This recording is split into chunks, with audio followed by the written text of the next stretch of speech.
The autumn breeze rustled through the maple trees outside the Thompson family home as 12-year-old Marcus sat at his desk, pretending to do his math homework. His mind, however, was focused on something far more important than fractions and decimals. Through his bedroom window, he could see his father David laughing in the garden with Catherine Walsh, his new fiancée, and something about that laugh made Marcus's stomach twist into knots. It had been exactly 6 months and 12 days since Marcus's mother passed away after a brief illness. He kept count, marking each day in a small notebook hidden under his mattress. The same notebook now contained something else, a growing list of strange things he'd noticed about Catherine since she entered their lives 4 months ago. Marcus wasn't like other 12-year-olds. While his classmates spent their time playing video games and trading Pokemon cards, he preferred solving mysteries and reading detective novels. His mother used to call him her little Sherlock, ruffling his hair whenever he pointed out small details others missed. Perhaps that's why he couldn't ignore the inconsistencies in Catherine's stories. Just last week, she had told Dad she grew up in Boston with 3 sisters. But Marcus clearly remembered her telling their neighbors about being an only child raised in Chicago. When he mentioned this to his father, David simply smiled and said, "People sometimes get nervous and mix up details when telling stories, buddy." But it wasn't just the stories. Catherine seemed perfect, too perfect. She knew exactly what to say to make his father smile, precisely when to laugh at his jokes, and somehow shared every single one of his interests. She even claimed to be a fan of his father's favorite obscure 80s band, one that Marcus had Googled and found barely any information about. Then there were the phone calls. Every night, after she thought everyone was asleep, Catherine would step out onto the back porch. Marcus had started staying up late, pressing his ear against his bedroom wall that faced the porch. The conversations were always in whispers, but he could hear enough to know they weren't normal goodnight calls to family or friends. They were tense, filled with long silences and phrases like everything is going according to plan, and the timing has to be perfect. What bothered Marcus most was how quickly Catherine had appeared in their lives. One day, his father had come home from the grocery store talking about a lovely woman he'd met in the coffee aisle. 2 weeks later, she was having dinner at their house every night. By the 3rd month, she had practically moved in, her designer clothes taking up half of his mother's old closet space. The engagement announcement came last week, on what would have been his parents' 15th wedding anniversary. Marcus noticed how Catherine had suggested going out to dinner that specific night, how she had orchestrated everything so his father would propose at his mother's favorite restaurant. It felt calculated, like a scene from a movie being directed rather than a real moment of love. Now, watching through his window as Catherine touched his father's arm and laughed at another joke, Marcus pulled out his notebook. He wrote down the date and time, then added, "Called someone named M at 11:42 p.m. last night. Mentioned something about previous job and loose ends. Wearing different wedding ring today. 3rd one this month. Says it's a family heirloom, but keeps changing which grandmother it belonged to." Marcus knew what people would say if he voiced his concerns, that he was just a kid struggling with his mother's death, that he was jealous of Catherine, that he was making up stories for attention. But deep in his gut, he knew something wasn't right, and if no one else was going to protect his father, then he would have to do it himself. Marcus began his investigation on a rainy Tuesday afternoon, exactly 3 weeks before the planned wedding. He had borrowed his father's old digital camera, telling him it was for a school photography project.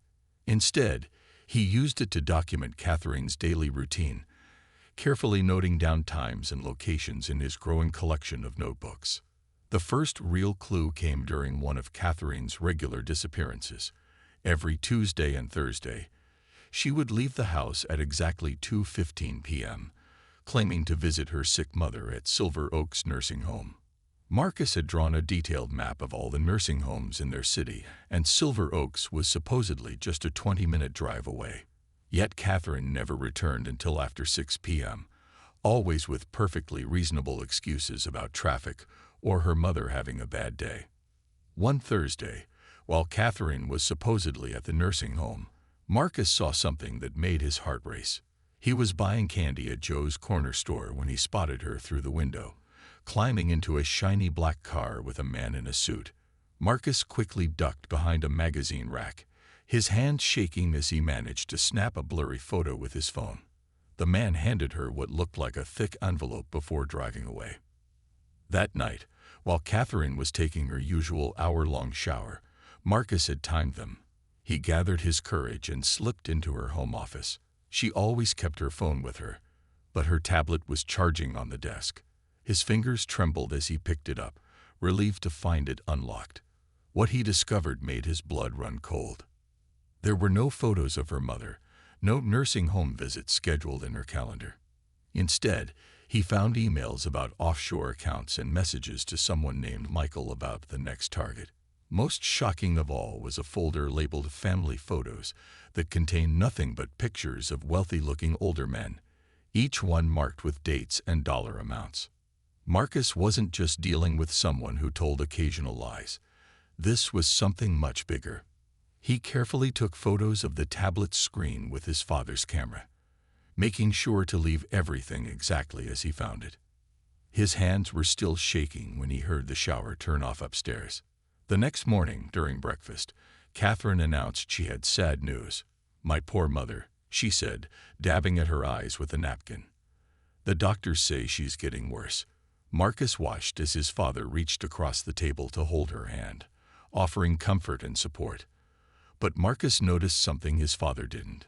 Catherine's eyes remained completely dry despite her supposed tears. That afternoon, Marcus skipped his after-school chess club for the first time ever. Instead, he rode his bike to Silver Oaks Nursing Home. The receptionist was a kind-faced woman named Nancy who smiled when he explained he was looking for Mrs. Walsh's room. "Mrs. Walsh?" Nancy frowned, checking her computer. "I'm sorry, dear, but we don't have any patient by that name." "Maybe under a different last name," Marcus suggested, his heart pounding. "She would have been here for at least 4 months. Her daughter visits twice a week." Nancy shook her head. "I've been working here for 12 years, honey.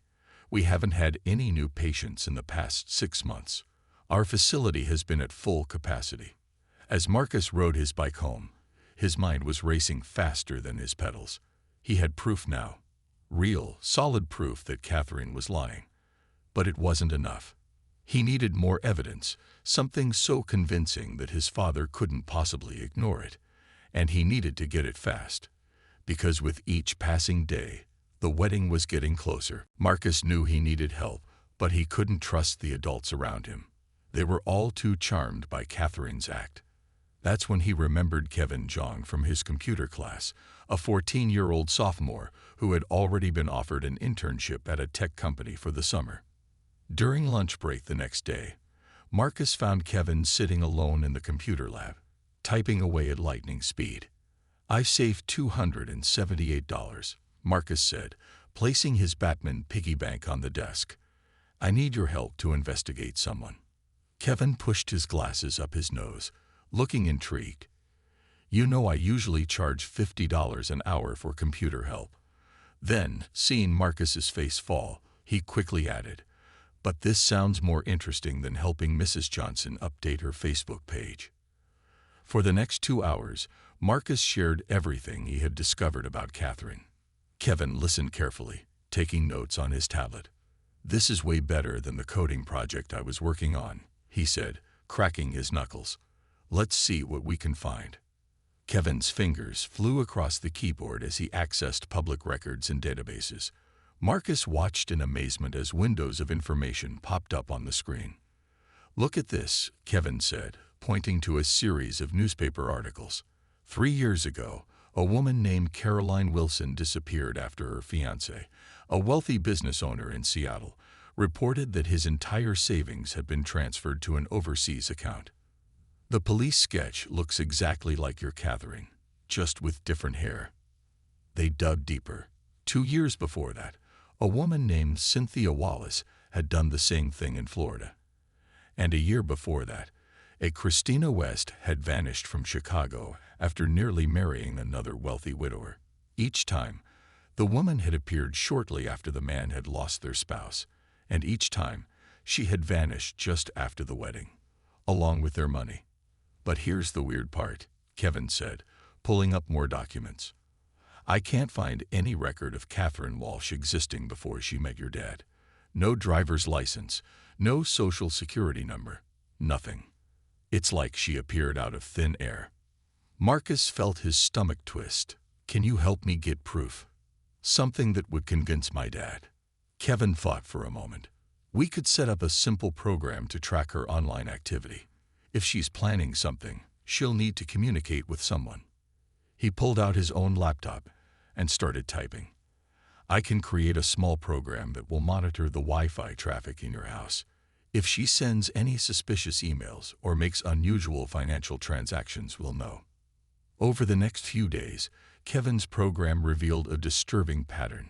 Catherine was regularly accessing banking websites late at night, and she had made several calls to a burner phone registered in the Cayman Islands. Most worrying was an email they intercepted, sent to an address that disappeared immediately after use. Target secured. Wedding in 15 days. Prepare for transfer. We need to be careful, Kevin warned, looking more serious than Marcus had ever seen him. These people are professionals. They'd done this before, and they know how to cover their tracks. Marcus nodded, clutching his notebook tightly. I have to stop this wedding, he said, his voice steady despite his racing heart. But I need something so big, so undeniable, that Dad will have to believe me. And I need it before she can hurt him like she hurt those other men. Kevin closed his laptop with a determined click. Then we better get to work. The clock is ticking. The Thompson house was filled with wedding catalogs, flower samples, and the constant sound of Catherine's wedding planner talking on the phone. Marcus sat at the kitchen table, pushing his breakfast cereal around in circles, watching his father smile more than he had in months. That smile was making everything so much harder. What do you think about these centerpieces, buddy? David asked, holding up a photo of elegant crystal vases filled with white roses. Catherine picked them out. She remembered how much your mom loved roses. Marcus felt his throat tighten. Their mom had actually been allergic to roses. She'd always filled their house with sunflowers instead. But before he could remind his father of this, Catherine swept into the kitchen wearing a designer dress and her perfectly practiced smile. David, darling, the wedding planner needs us to approve the final menu. And Marcus, sweetheart, your suit fitting is this afternoon. Don't forget. She kissed his father's cheek and ruffled Marcus's hair, her diamond ring catching the morning light. As soon as they left the kitchen, Marcus pulled out his phone to text Kevin. The program they had installed was showing more suspicious activity. Last night, Catherine had made 3 separate transfers from his father's accounts to something called Global Investment Holdings. Each transfer was just under $10,000, small enough not to trigger any automatic bank alerts. Your dad's going to notice the money's missing, Kevin had warned during lunch break. No, he won't, Marcus replied, thinking of how distracted his father had been lately. She's timing it perfectly. He's so busy with the wedding. He probably won't check his accounts until after she's gone. The thought of his father's heartbreak was almost unbearable. Marcus remembered how broken Dad had been after Mom died, how he'd sit in her garden for hours, how his eyes would get foggy and distant during dinner. He was just starting to become himself again, and now this. That evening, during the suit fitting, Marcus stood on the tailor's platform watching Catherine inspect every detail of his outfit. She was playing the perfect stepmother-to-be, fussing over the sleeve length and asking if the fabric was comfortable. But when she thought no one was looking, Marcus caught her checking her phone, her fingers quickly typing. Assets secure. Proceeding as planned. Later that night, Marcus heard her on another late phone call in the garden. Everything's ready, she whispered to someone. The accounts are set up. Once the marriage is legal, we'll have access to everything. The old man suspects nothing. He's too love-struck to see what's happening. Marcus recorded the conversation on his phone, his hands shaking with anger. But when he played it back, the quality was too poor, the words too muffled by the evening wind to be clear evidence. Lying in bed that night, Marcus stared at his ceiling, where glow-in-the-dark stars his mother had put up still shone faintly. He thought about the 3 other men Catherine had tricked, about their ruined lives and empty bank accounts. He thought about his father's trust fund, his retirement savings, and even the college fund that Mom had started for Marcus when he was born. "I won't let you do this," he whispered into the darkness. "I won't let you hurt him like you hurt the others." But time was running out. The wedding was just days away, and Catherine was getting suspicious of his constant questions and watchful eyes. He needed to find solid proof, something that would convince his father beyond any doubt. And he needed to find it fast, before Catherine could complete her plan and disappear with everything they had left. 2 days before the wedding, Marcus sat in his room surrounded by evidence, printed emails, bank statements Kevin had helped him track, and photos of Catherine meeting mysterious strangers. His iPad was fully charged, ready to record whatever happened next. The house was quiet. His father had left for a last-minute tuxedo fitting, leaving Marcus and Catherine alone for the first time in weeks. Taking a deep breath, Marcus gathered his courage and walked downstairs. He found Catherine in the living room, arranging white lilies in a crystal vase. She looked up with her practiced smile, but it faded when she saw the folder in his hands. "We need to talk," Marcus said, his voice steadier than he felt. "I know who you really are, Caroline Wilson. Or do you prefer Cynthia Wallace? Or Christina West?" Catherine's hands froze on the flowers. For a moment, her perfect mask slipped, revealing something cold and calculating in her eyes. Then she laughed, but it wasn't her usual musical laugh.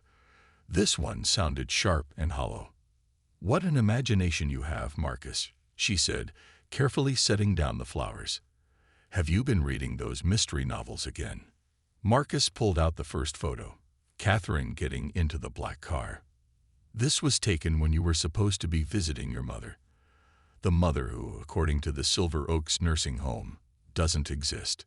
Catherine's smile disappeared completely.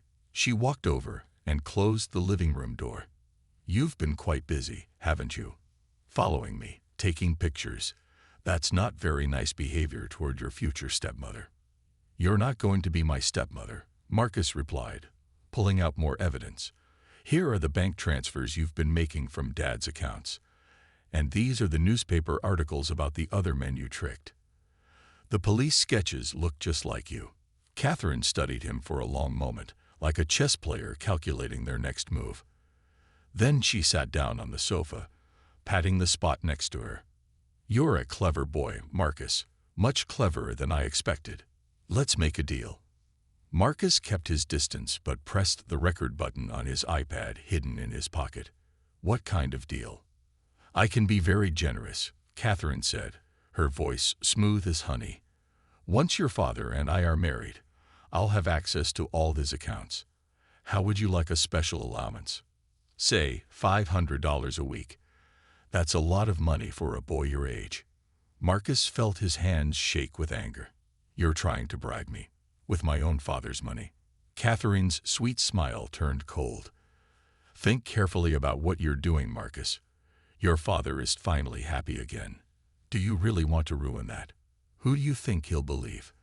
His loving fiancée or his troubled son who's clearly jealous of his new relationship?" "I have proof," Marcus insisted, holding up the folder. "And I have months of notes from my conversations with your father," Catherine countered. "About your nightmares, your falling grades, your difficulty accepting your mother's death. I've been building a very concerning picture of a child who might need professional help." Marcus felt his stomach drop, but he stood his ground. "You can't scare me. I won't let you hurt my dad like you hurt those other men." Catherine stood up slowly, smoothing her expensive dress. "Such a shame. You know, there are some excellent boarding schools in Switzerland. Very strict, very far away. Perfect for troubled boys who can't adjust to their new family situation. But what Catherine didn't notice was the small red light blinking in Marcus's pocket, recording every word. The old church was packed with guests on Saturday morning. Sunlight streamed through stained glass windows, casting colorful patterns on the wooden pews. Marcus sat in the front row, wearing his uncomfortable new suit, his iPad hidden carefully in an inner pocket he had asked his aunt to sew in specially. Kevin had helped him connect the iPad to the church's sound system earlier that morning, pretending to be part of the wedding's tech crew. "All you have to do is press this button," Kevin had explained, showing him the custom app he'd created. "It'll override the music system and play your recording through all the speakers." Now, watching the guests arrive and take their seats, Marcus felt his heart pounding. His father stood at the altar, beaming with happiness in his new tuxedo. Uncle James, a police officer who had taken 3 days off to attend the wedding, sat next to Marcus, occasionally checking his phone for work messages. The wedding march began to play, and everyone stood. Catherine appeared at the church entrance, a vision in white. Her dress probably cost more than their car, Marcus thought, remembering the bank statement showing the purchase. She floated down the aisle, smiling at the guests, looking for all the world like a perfect bride. Marcus watched his father's face light up as Catherine approached, and for a moment, his courage wavered. Was he really going to ruin this moment? Then he remembered Catherine's cold voice from 2 days ago, threatening to send him away to Switzerland. He thought of the other men whose lives she had destroyed, and his resolve strengthened. The ceremony began. The minister spoke about love, trust, and honesty, words that made Marcus's stomach twist. Catherine stood there, pretending to dab tears from her eyes, while his father held her hand and smiled. Marcus counted down the minutes, waiting for the right moment. Finally, the minister spoke the traditional words. "If anyone knows any reason why these two should not be joined in marriage, speak now or forever hold your peace." The church fell silent. Marcus could hear his own heartbeat. His hands were sweating as he reached for his iPad. Someone coughed in the back row. A baby whimpered somewhere to his left. "I have a reason," Marcus said, standing up. His voice cracked slightly, but he forced himself to continue. His father looked at him with surprise, while Catherine's face showed a flash of panic before she controlled it. "Marcus, sit down," she hissed through her perfect smile. "You're embarrassing yourself. Everyone needs to hear something first," Marcus continued, his fingers steady now as he pulled out his iPad. "Something very important about who Catherine really is." "Son, what are you doing?" his father asked, looking confused and slightly frustrated. "I'm sorry, Dad," Marcus said, "but you need to hear this." He pressed the button on Kevin's app. Catherine's voice filled the church, crystal clear through the speakers. "Once your father and I are married, I'll have access to all his accounts. Your father is too love-struck to see what's happening." The recording continued, playing Catherine's threats about sending Marcus to Switzerland, her admissions about the other men she had tricked, her cold calculations about using his father's money. Each word echoed off the church walls as the guests sat in stunned silence. Marcus watched as the color drained from his father's face. Catherine's perfectly composed expression crumbled as she realized what was happening. She took a step backward, her eyes darting toward the church doors, but Uncle James was already standing, his police instincts kicking in. The recording ended, and for 3 heartbeats, the church was completely silent. Then everything happened at once. Catherine turned and ran, her white dress rustling, as she pushed past the shocked bridesmaids. She might have been fast, but Uncle James was faster. He moved with the quick precision of his police training, blocking the church's main exit before she could reach it. "Nobody leaves," Uncle James announced, his voice carrying the authority of 15 years on the force. He was already pulling out his phone with one hand while keeping his eyes firmly on Catherine. "This is Officer James Thompson. I need units at St. Michael's Church immediately." The guests erupted into chaos. People stood up, voices rising in confusion and shock. Marcus's grandmother was crying, But they weren't sad tears. She was hugging Marcus, saying over and over, "I knew there was something wrong with her. I knew it." David Thompson stood frozen at the altar, his face pale as he stared at his almost wife. "How could you?"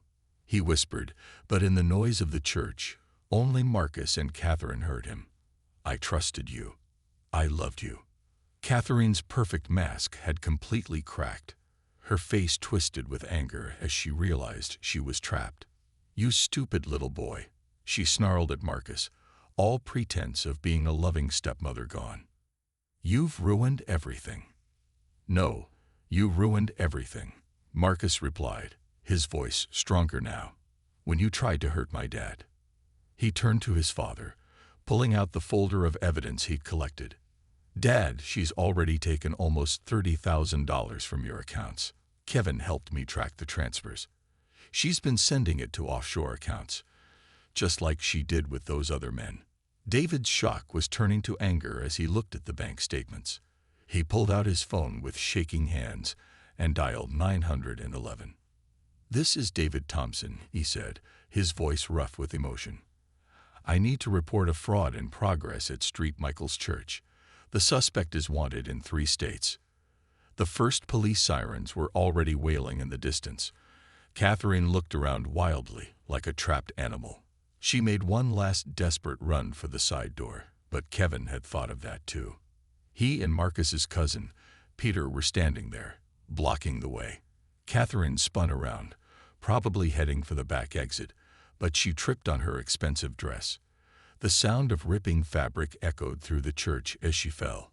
As she struggled to get up, something fell from a hidden pocket in her dress, a plane ticket to the Cayman Islands, dated for the next morning.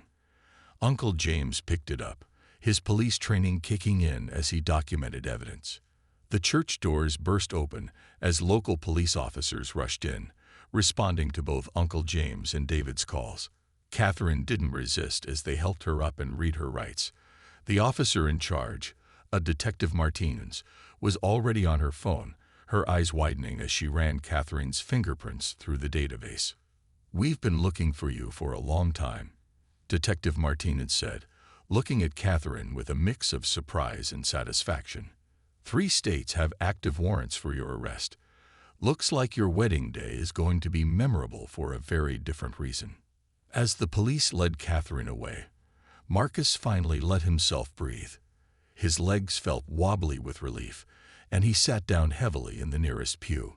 His father sat next to him, putting an arm around his shoulders. They didn't speak. They didn't need to. In the background, Marcus could hear Detective Martinez reading out a list of charges: fraud, identity theft, grand larceny. But all that mattered was that his father was safe. 3 months after the wedding that never was, the Thompson house felt like home again. The autumn leaves were falling in the backyard, creating a colorful carpet of red and gold. Marcus sat at the kitchen table, working on his science homework while his father cooked dinner: simple spaghetti and meatballs, his mom's old recipe. The newspaper article about Catherine's arrest was still pinned to their bulletin board, though neither of them really looked at it anymore.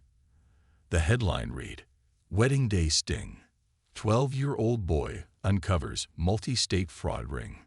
The story had made local news, then national news, and finally faded into yesterday's headlines. Catherine, or whatever her real name was, had been sentenced to 15 years in prison. The investigation had led to the recovery of most of the stolen money, not just from David's accounts, but from her previous victims as well. "Hey, buddy," David said, stirring the sauce. "Kevin's mom called today. She says Kevin's been offered a summer internship with the FBI's cybercrime unit. Looks like helping you catch Catherine got him noticed by the right people." Marcus smiled, thinking of his friend.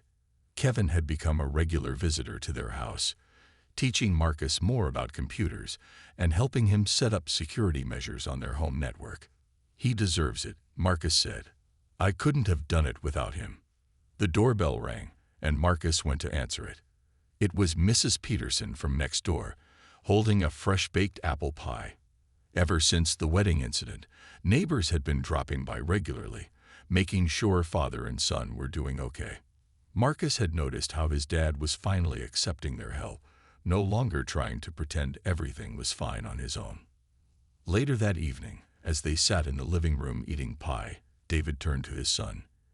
"You know, I've been thinking about what you said that day in the church, about protecting me." He set down his plate. "But that's supposed to be my job, protecting you." Marcus put down his fork. "We can protect each other," he said. "That's what Mom would have wanted." David nodded, his eyes getting that misty look they still sometimes got when they talked about Mom. But now, instead of trying to hide it, he let Marcus see. "You're right. And speaking of protection, Uncle James mentioned that the police department is starting a junior detective program next summer. He thinks you'd be perfect for it." Marcus felt his face light up. "Really? Like solving real mysteries?" "Well, probably more like learning about police work and helping with community service," David laughed. "But after what you did, I wouldn't be surprised if you end up teaching them a thing or two." They spent the rest of the evening looking through old photo albums, something they hadn't done since Mom died. There were pictures of family picnics, birthday parties, and quiet moments at home. Marcus noticed his father no longer rushed past the photos of Mom. Instead, he took time with each one, sharing memories and stories. Before bed, Marcus updated his notebook one last time. But instead of suspicious observations about Catherine, he wrote about the good things. Dad laughing at dinner, plans for the junior detective program, Kevin's internship, and the way their house felt warm and safe again. As he got ready for bed, Marcus heard his father in the garden, talking softly to Mom's favorite wind chimes. It wasn't a sad sound anymore, just a quiet conversation between someone here and someone gone, but not forgotten. Marcus smiled as he climbed into bed, knowing that sometimes the best endings aren't perfect, but they're real. And real was exactly what their family needed.